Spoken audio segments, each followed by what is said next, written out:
अस्सलाम वालेकुम नाजरीन, उर्दू टीवी चैनल में खुश आमदीद।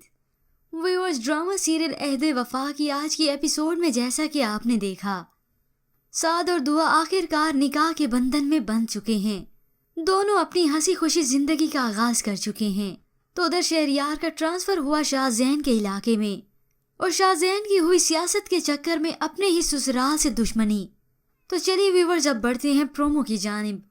ड्रामा सीरियल अहद वफा की एपिसोड 22 में आप देखेंगे, साद ऑर्डर मिलने पर आया है कश्मीर में।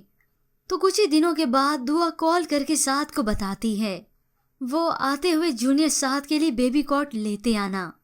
आगे तुम खुद समझदार हो पार्टनर। ये सुनते ही साद की खुशी की कोई इंतहा न रही। उसका बस नहीं चलता कि उड़कर दुआ के पास आ जाए, पर वतन से किया हुआ अहद भी तो निभाना है। तो उधर रानी का भाई रोब जमाते हुए शाहजैन से कहता है, ओ भाई मेरा मशवरा मान ले, खुद ही पीछे हट जा। इस दफा तुम्हारी पोजीशन बहुत कमजोर है। कहीं ये ना हो कि तुम वोट मांगने जाओ और तुम्हें जूते और थप्पड़ खाने पड़ जाएं। ये सुनते ही शाहजैन को गुस्सा आया और वो झट से उठकर जोर से उसी को ही तमाचा मारता है। मगर यही थप्पड़ पड़ा शाहजैन को बहुत ही भारी। सियासत के पीछे इन दोनों खानदानों की दुश्मनी तो हो चुकी है, मगर खूनी।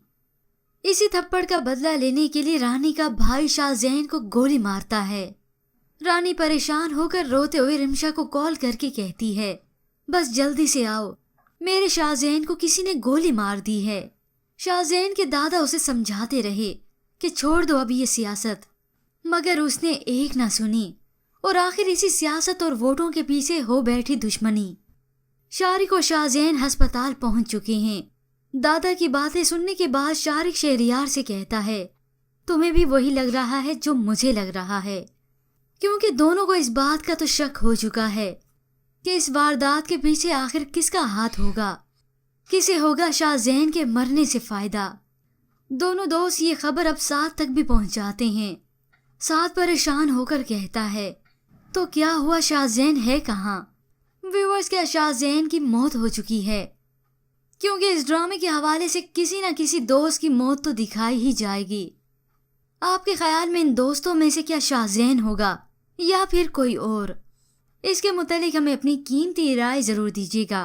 मजीद ड्रामास प्रोमो के लिए आप देखते रहिए उर्दू टीवी।